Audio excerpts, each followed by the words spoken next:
Hey, what's going on, movie lovers? Welcome to Apocaflix Movie News. I am Jacob Bartley, and this is our movie news podcast where we break down some of the biggest movie news stories throughout the week. If it's not self-explanatory, there you go. And today is a special kind of podcast because it's only going to be me. Sorry to disappoint all of you out there who might be bored by that, but you know, sometimes it's hard for all of us to get together, so it's just going to be me taking it on today, and that kind of sucks because we got a big news topics to start off with, and that is the news that Ben Affleck will no longer be directing the Batman movie, which of course is very unfortunate. I actually did a movie news bit like the day it came out. You can go check that out on our YouTube channel, and I gave my thoughts, but I'll just kind of reiterate some of the things that I pointed out there. Yes, this first and foremost, this sucks. It's dumb, and it's more than Ben Affleck stepping down from directing. This just shows the bigger picture of the DCEU and Warner Bros. And how they're handling the DC properties and how it's a complete mess over there. And I try to defend it as much as I can. I haven't hated any of the movies that have come out, although Suicide Squad and Batman v Superman were both very disappointing. I still found a lot of enjoyment in both of them. I personally think Man of Steel is a masterpiece, so I think they got off to a great start with Man of Steel, and then disappointments from the last two films. And then we hear Rick Famuyiwa leaving The Flash, a bunch of writers leaving The Flash, all this drama surrounding the DCEU, and then this comes out that Ben Affleck is no longer directing Batman. So this just goes perfectly. It fits everything that's been happening with DC, with everything falling apart. So I'm honestly not too surprised, even though I am really upset initially. But then when I think about it, and a lot of people are saying that Ben Affleck's comments are just, oh, that's what he was supposed to say. And yes, that what he was supposed to say. But I kind of believe him that it is a huge task taking on this movie and starring in it and producing it and writing it. I think he could have done it, and I think he could have done it very damn well. But at the same time, I think he doesn't trust Warner Bros. And DC to let him do this movie how he wants to do it. So if he directs this film and they alter it, and because they can do whatever they want, and it's their film no matter what, they own it. So if they decide to edit it differently or whatever, and the end product ends up being disappointing or bad, Ben Affleck doesn't want to take the fall for that. So I think he's taken himself out of directing. So if it does fall to shit and it is a bad movie or a disappointing movie, that he can't be blamed for it. And I just really hope and pray that he stays on starring as Batman. That's the whole thing. I don't want him to leave this movie as the star. I think he is freaking fantastic as Batman. So just write, star, stay on it, and find a great director. Now, I threw around David Fincher as somebody that I would like to direct, and that would probably be my first choice. I know it's a weird name at first, but we're starting to see different trends with comic book films, different tones. Look at Deadpool, look at the upcoming Logan coming out. We're getting new things with comic book movies, and I think a Fincher-directed Batman is something that is very plausible. Now, a lot of people say Matt Reeves. Now, I would not mind that at all. He directed one of the Planet of the Apes movies, the new ones. Now I have a crazy one to throw out there, and it's gonna be hindered by a few things. But let me just throw this out there and let me explain myself a little bit. How about Kevin Smith? Now, at first that kind of sounds crazy, like no way. But think about this. Now, I don't know Kevin Smith and Ben Affleck's relationship. I know they used to be really good friends. They worked on a lot of films together. And I don't know if they're still friends or not, so that might get in the way.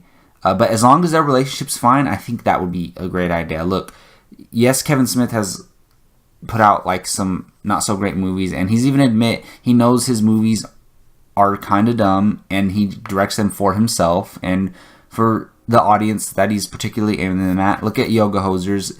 I actually enjoyed Yoga Hosers. I got some enjoyment out of it. I thought it was funny, and you know what you're going into after you watch that trailer, so you can't take Yoga Hosers too seriously. So I'm not saying, look at Yoga Hosers, that guy should direct Batman. I'm not saying that. This guy is so passionate about superheroes and so passionate about DC, and he has a good relationship with DC. He does a lot of stuff with them. He's directed episodes of The Flash and Supergirl, and his episodes of The Flash are absolutely incredible.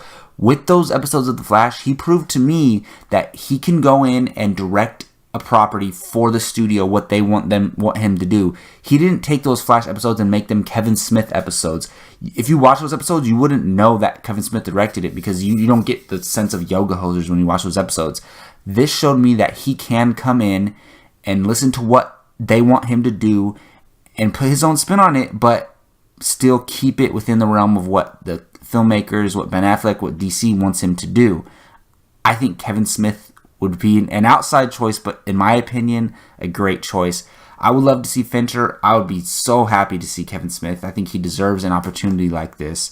But I also wouldn't mind someone like a Matt Reeves or a Denis Villeneuve, someone else that a lot of people would like to direct. But yeah, I think this is just a bad sign overall for DCEU, but I'm not so upset about it as long as Ben Affleck stays on as the star and the writer, and then they get a great director to come in and handle this.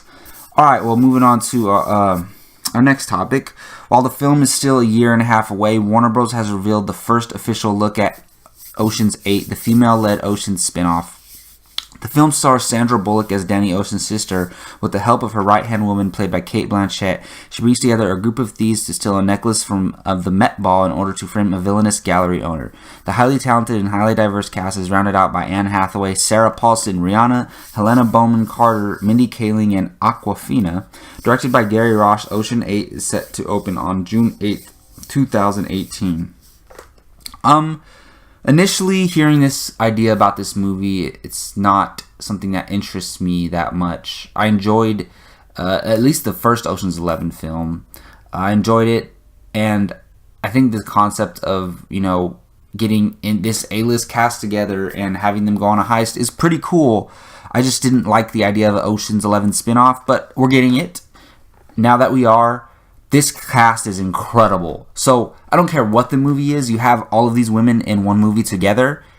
I'm there because I just want to see them on screen together and what type of chemistry they have and how they all work together on screen, regardless of what the movie is. So Ocean's 8, as a concept, I'm not so much into, but all these women in the cast I buy, and I buy the image that they put out. Just because it's the first time seeing them all together, and it's kind of like, yes, this is real. We're really getting a movie with several Academy Award level actresses such as Sandra Bullock, Cate Blanchett, Anne Hathaway, and a lot of comedy and diversity. Mindy Kaling, Helena Bonham Carter, Rihanna is a great choice. I'm not familiar with Aquafina. I know she's like a comedy rapper girl. That's cool. It's very diverse, and I'm looking forward to this movie because of the cast, for sure. And the images just shows us that it's real. Alright, moving on to something that I'm very excited about. So there are very few actors and directors we follow very closely. One of those is Leonardo DiCaprio. Now officially an Oscar winner, DiCaprio can pick whatever the hell he wants, even though he could have before that. And he chose a period piece about the Italian Sherlock Holmes, quote-unquote. Deadline first reported the news, which will have DiCaprio starring as Joseph Petrosino, an NYPD cop who went above and beyond in order to bring a ruthless group known as the Black Hand to justice in the early 1900s. The film is based on Stephen Talty's upcoming novel, which Paramount just nabbed the rights to with no release date as of yet. So, if you don't know already, if you haven't listened to our previous podcasts and shows, Leonardo DiCaprio is not only my favorite actor currently working, and not only, in my opinion, the best actor currently working, hands down. I mean, Daniel Day-Lewis might be that, but Daniel Day-Lewis puts out 1 or 2 films a decade, so you gotta kind of judge it based on how often a person is working, and I think Leonardo DiCaprio is the best actor working today, and he is my favorite actor of all time. So anything involving DiCaprio, I am automatically intrigued by, interested in, dying to see it. So yes, I buy this. I love seeing him in period pieces. I'm a huge fan of period pieces. So DiCaprio in a period piece playing an NYPD cop investigator. Buy. Yes, I couldn't buy it more. And also now I'm interested in reading the book. So maybe I'll read the book or audiobook it when it comes out through Audible. But yeah, I think this personally sounds amazing. And yeah, starring my favorite actor. So of course I'm going to be really excited about it. Alright, so something now that I'm moving on to something that's kind of a bright side for the DCEU, the DC Extended Universe, which they call it, which I still think is a dumb name. Just call it the DC Cinematic Universe.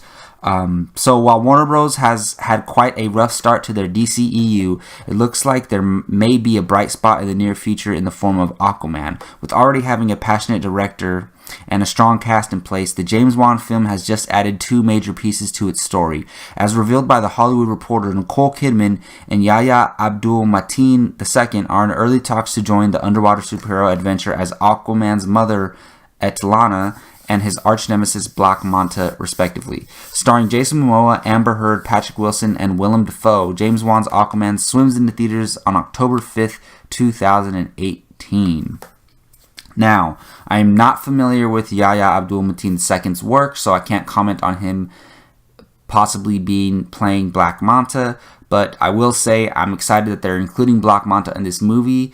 I think he's going to be the main villain because we have Patrick Wilson playing Aquaman's half-brother, and I think in this movie, Ocean Master, Aquaman's half-brother, is going to be on Aquaman's side, and then throughout the Aquaman storyline in this DCEU, he will slowly become the villain that we come to know later on, and I think Black Manta will be the first villain of this film, so that's exciting in general.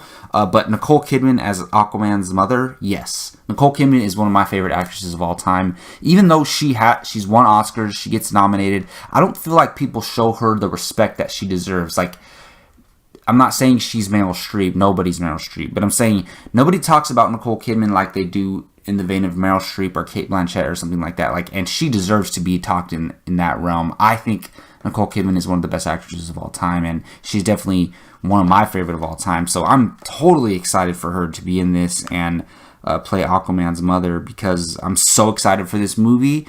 Great director in James Wan. This is a property that with DC that I'm not worried about. Like, I'm worried about the Flash movie. I'm worried about the whole Black Adam and Shazam thing. I'm now worried about the Batman movie, which I was not worried about before, but now I'm worried about it. I'm pretty much worried about everything regarding the DCEU except Aquaman.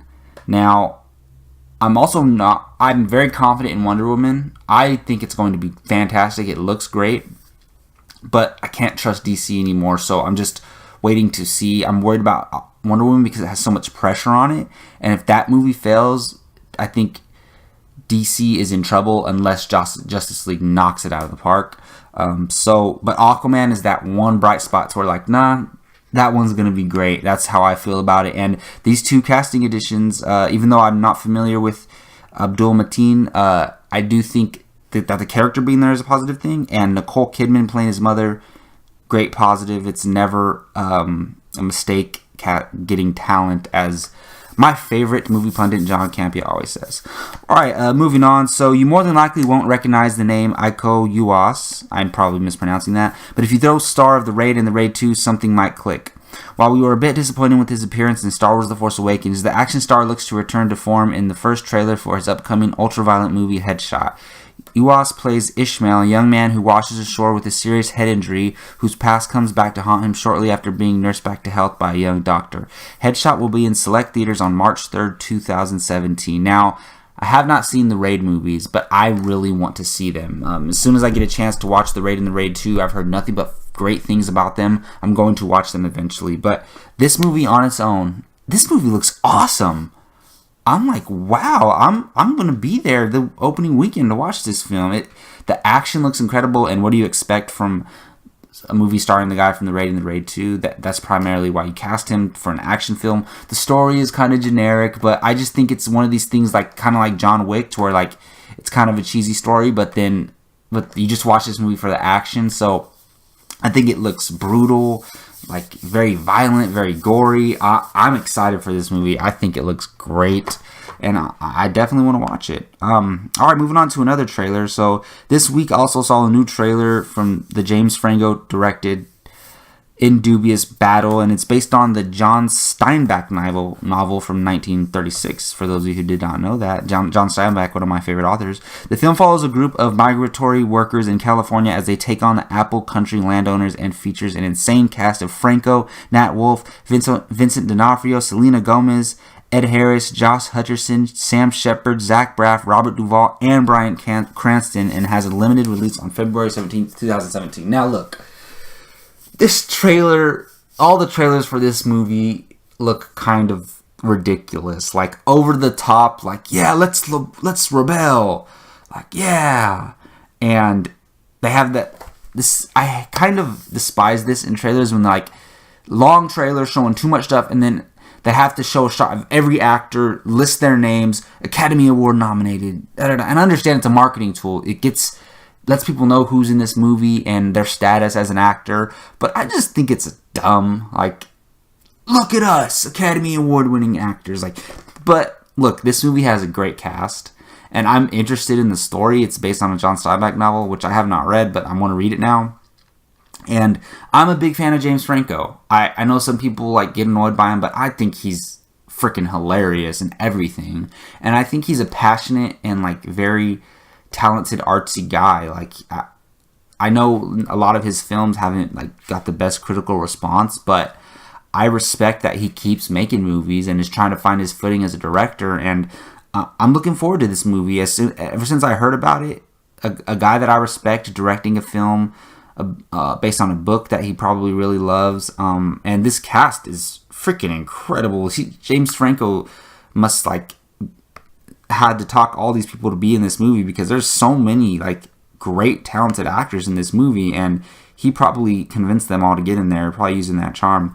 All right, well, moving on to our Take One, Leave One segment, where we pit 2 or 3 things against each other and decide whether we take them or leave them. Doesn't mean you hate the things that you leave. It just means you like the things that you take more. You could hate both of them, but not hate one as much, or you can love both of them and love one a little bit more. So that's kind of how this works. So our first showdown today includes a pair of breakout films from this year's Sundance Film Festival. The first is Mudbound, which follows 2 men played by Garrett Hedlund and Jason Mitchell, who return home from World War II to work on a farm in rural Mississippi, where they struggle to deal with racism and adjusting to life after the war. Directed by Dee Rees, Mudbound also stars Carey Mulligan, Jason Clarke, and Mary J. Blige. The film is facing off against is Wind River, a thriller from Sicario and Hell or High Water writer Taylor Sheridan that follows an FBI agent played by Elizabeth Olsen that teams with the town's veteran game tracker played by Jeremy Renner to investigate a murder that occurred on a Native American reservation. Wind River also stars John Bernthal, and both films are looking for a 2017 release date. So, I don't know much about these films other than reading about them right here and then seeing the images for these films. And I gotta say, I'm looking forward to both of them a lot. These both sound amazing. Both have great cast. Garrett Hedlund, I think, is a movie star that's like waiting to just burst out on the scene. Like, he's been in a lot of films, but he's just like kind of hasn't like hit that one role to where like, yes, he's a star. So he's great. Jason Mitchell, he played Eazy-E in Straight Outta Compton, and he's in Kong Skull Island. He's amazing. I think he should have been nominated for Academy Award for Best Supporting Actor for Straight Outta Compton. And then how can you go wrong with Wind River? Elizabeth Olsen is amazing. Jeremy Renner, great. John Bernthal, both great casts. But I'm going to take Wind River because of the writer Taylor Sheridan, because he wrote Sicario and Hell or High Water. Now, I didn't love Sicario. I thought it was a really good movie. I wasn't over the moon about it like a lot of people were. But that script was amazing. And Hell or High Water is I almost cursed, but is an incredible movie. One of the best movies of 2016. It's nominated for Best Picture, and it's written by this guy, and he wrote Wind River. Taylor Sheridan, yes, I am taking Wind River. The movies are tied until you consider the writer and Taylor Sheridan, so that's why I'm taking Wind River and leaving Mudbound, even though I really want to see both films. Alright, our final match of the show features a pair of new Red Band trailers, for the first being Fist Fight, starring Ice Cube and Charlie Day. Fist Fight tells the story of when a teacher is challenged to an old-fashioned after-school throwdown after accidentally crossing his much tougher and deeply feared colleague. Also starring Christina Hendricks, Jillian Bell, and Dean Norris, and opens up on February 17, 2017. The trailer that's going up against is War on Everyone, which stars Alexander Skarsgård and Michael Pena as 2 corrupt cops set out to blackmail and frame every criminal unfortunate enough to cross their path. It also stars Tessa Thompson, Theo James, and has a limited release next week on February 3rd. So, and that would be actually this week. So yeah, both of these movies look stupid. They're both, in my opinion, they're probably both going to be bad movies. I don't like either of these Red Man trailers really, but if I'm going to take one, I'm going to take Fist Fight because I think Charlie Day is hilarious, and I think what's his name? Tracy Morgan is freaking hilarious. And also what's her name? Jillian Bell. So for those three, there's three people in the trailer that made me crack up. At the end of the trailer, when when Tracy Morgan says, "I look like Evan Minion," oh my! I started cracking up, and I didn't really laugh at all for the War on Everyone trailer. And I really like Alexander Skarsgård and Michael Pena a lot. I don't know what Michael Pena's doing with this movie and with the one Chips. Maybe they're both great and they're both funny. I don't know. I love Michael Pena. I like Skarsgård. I thought he was great as Tarzan. The movie wasn't that great. But I'm taking Fist Fight because I cracked up at the end of that trailer. Jillian Bell is freaking hilarious. So if I had to choose which one I wanted to see, I would go see Fist Fight because a lot of that supporting cast is really works for me. And I think it'll be a good go to a movie theater where you can order drinks, have a few drinks, and watch it and crack up. Alright, well that's going to do it for Apocaflix movie news this week. And thank you for bearing with me, for just listening to me talk about these movie news topics. Next week we should have, if not all three of the guys together, me and one of the other guys. So thanks again for listening. I'm Jacob Bartley. You can find me on Twitter at @JacobBartley_. But most importantly, you can find me on this Apocaflix Movies YouTube channel. Please subscribe. We would really, really appreciate it. And hit that like button if you already are subscribed. And thanks again. Can't thank you all enough. Until next time, take care.